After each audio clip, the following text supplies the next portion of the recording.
Hello and welcome to RADTV, live at 5:25 on CCTV, Chittenden County Channel 17, Centre for Media and Democracy, and Town Meeting Television. I'm your host, Tom Proctor, and for those of you who have not seen this show before, RAD stands for Rights and Democracy, and it's a grassroots, people-powered organisation committed to creating an independent political movement for long-lasting, fundamental change in Vermont and New Hampshire. This is a call-in show, so if you are so inclined, please give us a ring. Our number is 802-862-3966. And if you like what you hear today, please consider donating. You can donate via the website, that's radvt.org and radnh.org. And remember, this show is on every fourth Friday of each month, so catch us next month when we are back on air. Tonight, though, our topic is working towards a zero-waste society in Chittenden County, Vermont, and beyond. Vermont creates 630,851 tons of waste annually. We now have the resources to seriously look at turning the vast majority of this waste back into valuable materials. As we move closer to having the means for a waste revolution, today we will be talking to 3 Vermont citizens who will have the will. On the show this evening, we'll be discussing what a zero-waste society is, what measures are being put in place to achieve this goal, and what activists are doing today to lead a zero-waste life. So I've got 3 guests on the show today. First on my right is Michele Morris, Director of Outreach and Communications for CSWD. Hello, nice to be here, thank you. Thank you. We also have Representative Brian Chena from Chittenden 6-4. Good evening. Good evening. And finally, we've got Deborah Kraft, citizen activist. Good evening. If you'd like to go around and just introduce yourselves as well and a little bit of background about yourselves. So I'll go. So the Chittenden Solid Waste District is the largest solid waste management district in Vermont.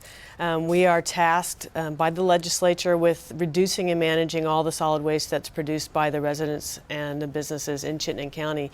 We like to say that we don't pick up your trash, we help you make less of it. I'm Brian Chena. I live in the Old North End in Burlington. I've lived here for 21 years. I'm a social worker, a community organizer, an activist, performance artist, and I also serve as a state representative for Burlington. I'm Deborah Kraft. So I moved to Burlington about 3 years ago to start my master's at UVM. I was studying a treatment system for removing pollutants from farm runoff, so I've always had an interest in environmental things and conservation, and throughout the things that I was exposed to in those fields, I've just learned a lot about people who strive to live a zero-waste lifestyle, and I've been challenging myself to live more in that style as well. Well, thank you all for being here. I think my first question tonight is for Brian. So in February, you introduced legislation into the House, Bill H126, an act to create a zero-waste economy. Could you explain to us what a zero-waste economy is and how will this bill get closer to that goal? So the vision behind the bill is what can the state do to transition Vermont from the current economy to a zero-waste circular economy by 2050. And what the bill does is, the approach of the bill was to have a study that would make the plan, and the study would work with people in every major region of the state, the bill calls for the study to include environmental advocacy groups, solid waste districts, regional planning commissions, and the business community at a minimum. The bill sets forth a series of criteria that would sort of guide what the zero waste circular economy would look like. And I'm not going to read them all off the top of my head, but some include preventing waste from being generated, co-locating businesses so that the waste and byproducts of one business might be the source material for the next, so that using biomimicry, which is industrial processes that mimic nature because they tend to produce less waste and they tend to sort of recycle every piece of in the process. But the bill also asks that the study look at housing stock, how to use old sites before creating new ones, restoring ecosystems, and it even talks about the waste of human potential. It talks about workforce development and finding ways for everyone to have a meaningful life and to contribute. And that approach, sort of to have a study that involves people all around the state to then generate a plan was one approach we took. However, since the bill's been introduced, I think it might be possible for us to create a plan without a study. So I'm going to be looking at ways to do that, and we will see what ideas come forward. Oh, fantastic. And is that going to be something that's going to be reintroduced in the next session that's coming up, or why did you decide not coming up with a committee is the best way forward? Well, I'm not sure yet if it's best the way it is, or if there's another way to do it. There was a group of, UVM has a legislative research service where students volunteer to do research for legislators, and they did a paper where they looked at efforts to create zero waste economies around the United States and around the world, and their conclusion, and I'd be happy to share the link to this study for anyone who wants to read it, but their conclusion was that although a study might be helpful, it's not necessary, and we don't necessarily have to spend a lot of money on a study, that we could just somehow put into law criteria and requirements for communities to create zero waste plans. And there is a precedent in central Vermont. There's a solid waste district that has made, has a zero waste vision. I know that, and there may be others, but I know there's at least one. So. Oh, fantastic. Michele, you're here tonight representing CSWD. You kind of alluded at the start to what CSWD is, but if you wouldn't mind going back over that and telling us what your vision and values are. Yeah, absolutely. So the Chittenden Solid Waste District, we are one of the 18 solid waste management districts around the state that were tasked created in 1987 to create regional solutions to local solid waste management issues, basically. So we operate kind of like a school district or a wastewater district, but instead of managing students, we're managing all the stuff you create every day. And I commend Brian on his vision for a more comprehensive approach to how we do that, because for years, we've really been looking as a society at these things in silos. It's trash, or it's recycling, or now it's food scraps. And what we as a solid waste management district and others who are on the kind of back end of managing these materials are really looking ahead to is how can we see this as a more comprehensive, holistic approach. So it's not just about, is this thing in my hand recyclable? What do I do with it? But how is it going to feed back into the system? And just as Brian said, can we co-locate businesses where the waste grain from a brewery is then used in a digester? And we have a couple of small examples around of that here, and there's more happening. But Vermont is, starving for more kinds of green energy, not energy, but industry. And we need more jobs. We need more visionary types of manufacturing and things like that. And let's work together to see how this can be approached from a holistic viewpoint. So, you can't just say we're a zero waste district or something like that without really having the infrastructure and the methods and the plans in place to make that happen. And CSWD has a long history of really building the infrastructure to help the community manage what they're producing. And we're going to be participating on the committee in the legislature this summer, the end of the summer, looking at packaging and product stewardship and how we can work upstream, to really affect change on that level, so we're not just stuck with the stuff that's being generated and figuring out where to put it. Right. Well, thanks for that explanation, and I really like the vision you're having in terms of working upstream, because so often it feels like we try and do as much as we can, but everything we buy ends up coming with several tons of packaging to go with it. Yeah, I think that's your segue. Yeah, which brings me to you, Deborah. So you're really committed to trying to live a zero waste life, or as far as you can go. What other steps have you taken to reduce your output, and what roadblocks and hurdles do you face when recycling or reducing your output? Yeah, so one of the biggest things that I've had to do is planning ahead for meals, because I realized most trash that I was producing was coming from grab-and-go meals. Like if you're on the way to work or coming home from something in between events, it's so hard to find a meal that you can grab and go that doesn't come wrapped in plastic or wrapped in something else. And so one of the biggest things is trying to be better at time management so that you can plan meals and cook at home and put it in a reusable container. And then apart from that, just some of the smaller things I've done is I try to always leave the house with a water bottle in case I need a drink. I never have to take a paper or plastic cup somewhere. And I always try to bring utensils with me also, because when I was at UVM, there would be a lot of free meals and events on campus, but they would always have plastic silverware or plastic cutlery, and I never wanted to use it. Even if I was just one person taking one fork, it felt like, I could have my little stance by pulling out my own fork. and other things, when I go to the grocery store, trying to plan ahead and bringing my own bags and bringing jars if I wanted to take food from the bulk section. And also, it included a lot of changing around the meals that I was used to eating, because there are a lot of products that you can't really buy unpackaged. So you have to get more creative with the meals, to do a lot more meal prep, because you really are going to be mostly getting fresh fruits and vegetables, nothing that's been prepackaged or dehydrated in any way. So a lot of lifestyle changes in that aspect. And the hurdles, there have been many. So like I mentioned, a lot of things just are not available in the unpackaged form. And some things, there are a lot of health code concerns. So when I want meat or cheese from the deli, sometimes I've gone in with my own container and I say, can you put it in here instead of the wax paper or whatever?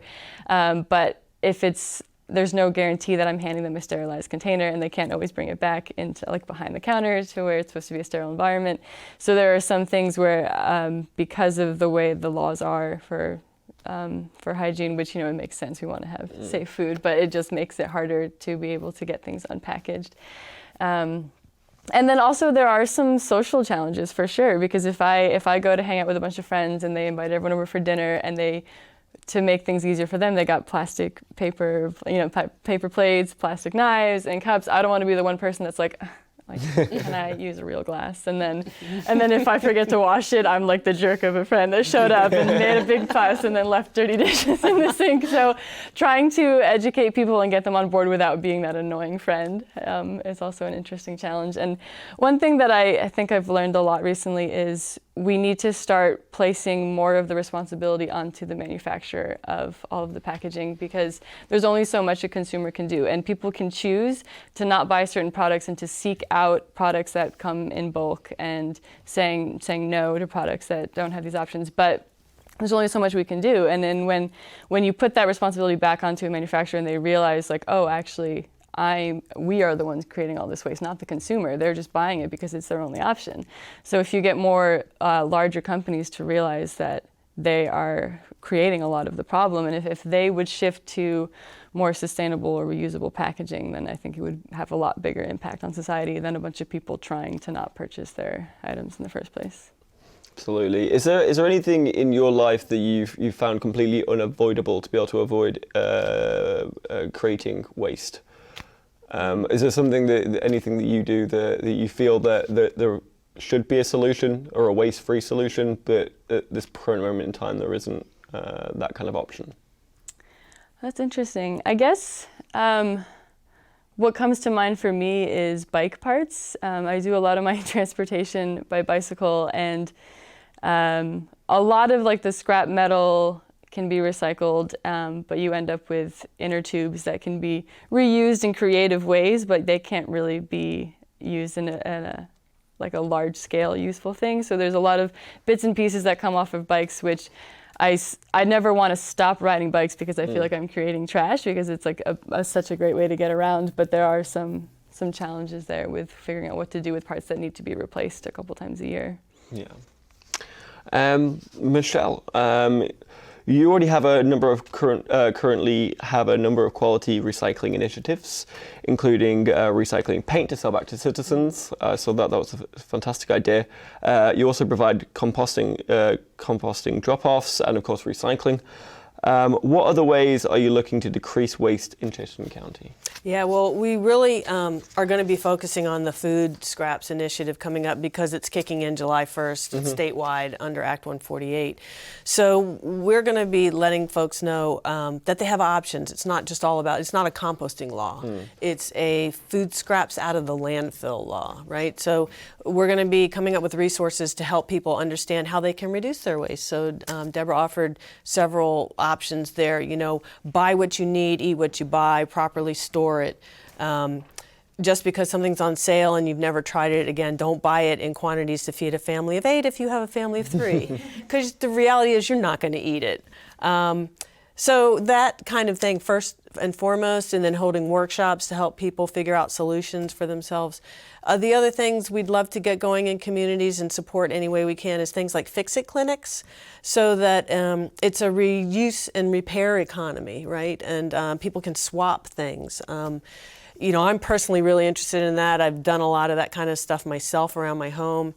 And we need to, as these folks have said, push upstream on the manufacturers so that they can make their products more repairable, you know. And so when your phone battery dies, it's not obsolete, but you can actually have access to that. And there's some legislative initiatives around that, the right to repair initiative.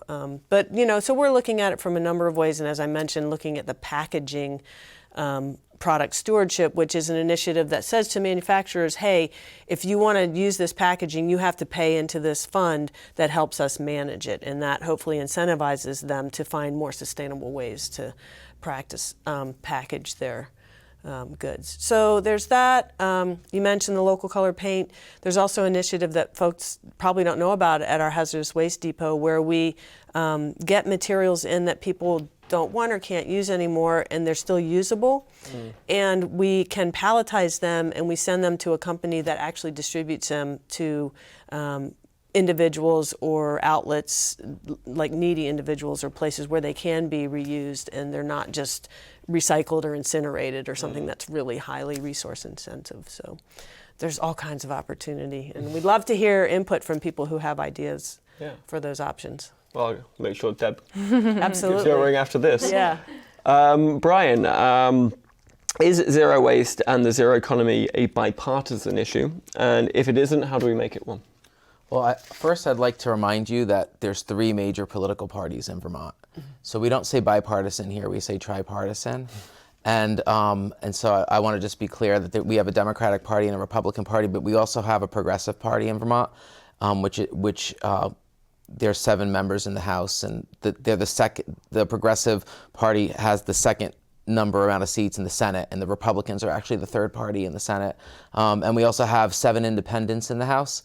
And this issue is an issue that has support from people from all 3 parties and independents. And it is not a partisan issue. If you look at the history of Vermont, Vermont has a history of valuing thrift and valuing conservation of the environment. Originally the history was more grounded in individual landowners conserving land, but more recently, the state has taken a greater role in setting rules, regulations, and laws to conserve land and to protect the environment. So the state has a long legacy of environmental protection, a long legacy of thrift and making do with what you have and trying to stretch things as far as you can stretch them. And that is baked into the culture of our state, and that is at the center of a zero waste economy. It's this idea that you don't want to waste anything. You want to make the most with what you have. And efficiency is something that all parties value.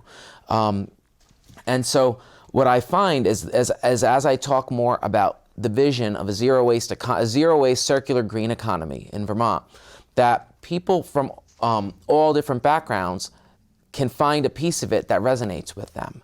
And, we all want a healthy economy. We all want people to be able to find good jobs that pay them well, that make them feel good about themselves, where they feel like they're doing something good for the world.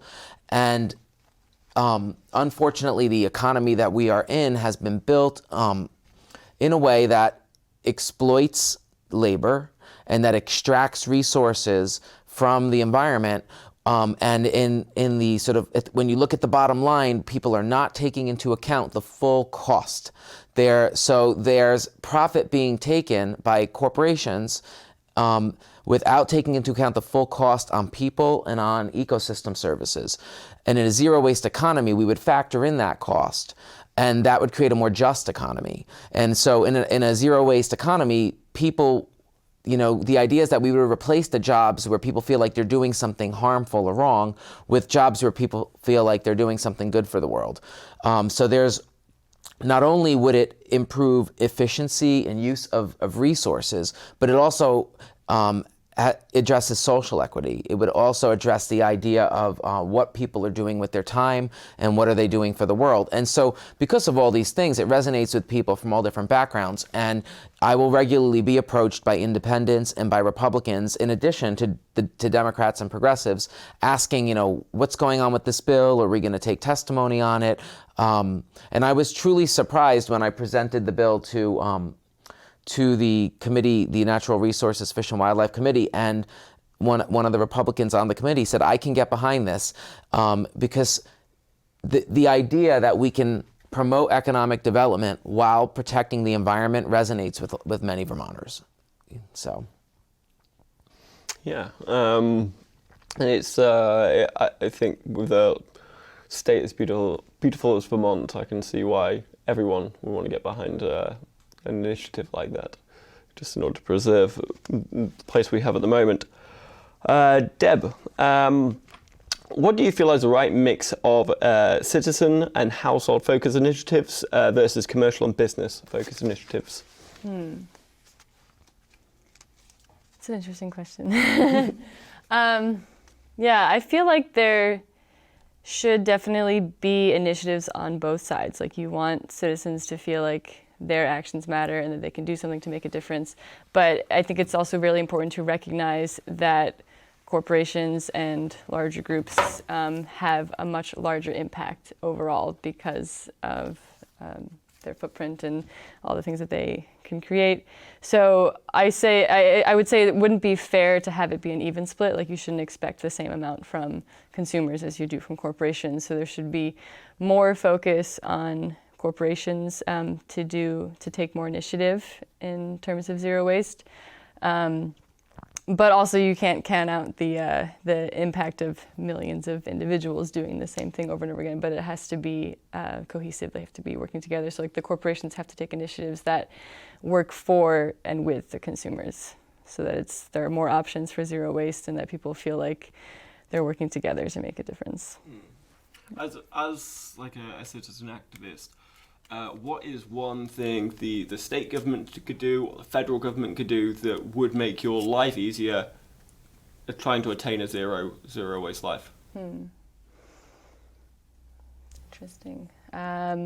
Well, I know there have been some initiatives that have been going through the State House in Vermont recently about banning single-use plastics. And so I think that is a pretty good start, at least to get people thinking about it.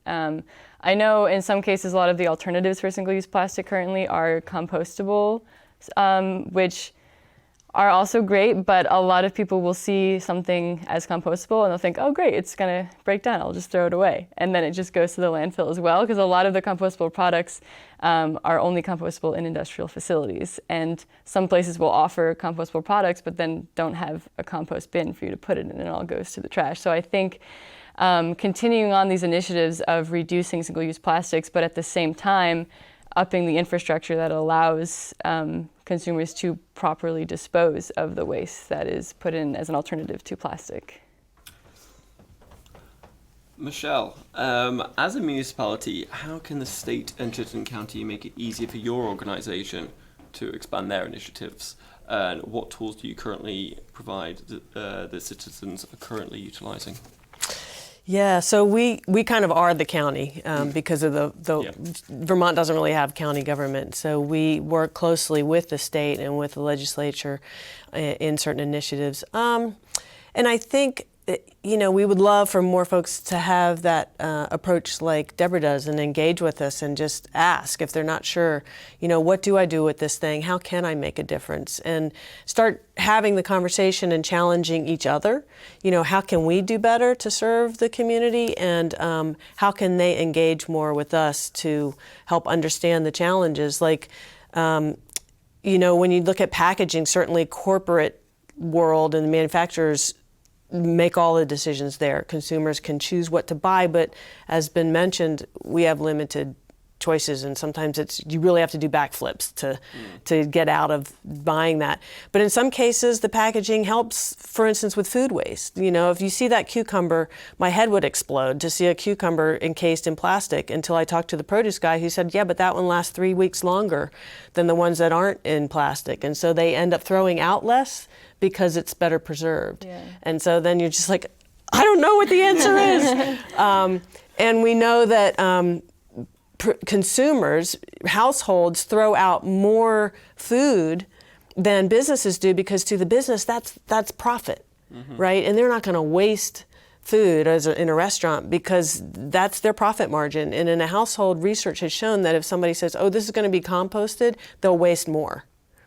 So it's really about turning around your thinking about the whole life cycle of something. How was this produced? What was extracted? How was it farmed? What pesticides, what resources went into producing this thing? And how am I going to really appreciate it and use it as effectively as I can? And how can I invest in our local economy and encourage things like sustainable jobs and green manufacturing or whatever that is? How can I be a participant in that? And let us know how we can help make those initiatives happen too. Great. You were mentioning, and a little bit before the show as well, you have Waste Warrior project. Could you tell us a little bit more about that and how you get your message out to the wide public? Oh, sure. So thank you for letting me do all this talking. I appreciate it. So we have an amazing team of outreach staff members, and we work in schools, in businesses, and in the community, and at events. And our event Waste Warrior program has people like Deborah who are trained to go to public events all over, and they literally stand near the waste stations and they help educate people about what goes where. So that if you're not sure, we can help you with that choice to make sure that event produces less waste. We also work with the vendors there, so that we're thinking of a new program that says this vendor doesn't sell trash, meaning everything they produce is either recyclable or compostable, or they just have chosen not to produce packaging with their food. So that's the Waste Warrior program. We have lots of other options. We're thinking of expanding that program so that if you're not into standing at a bin at an event, let us know that you're really passionate and we'll find another way to plug you into the system. But we have many ways that we get the message out to the community, including our website, our hotline, and all of our drop-off centers where our employees are great at answering questions. Fantastic.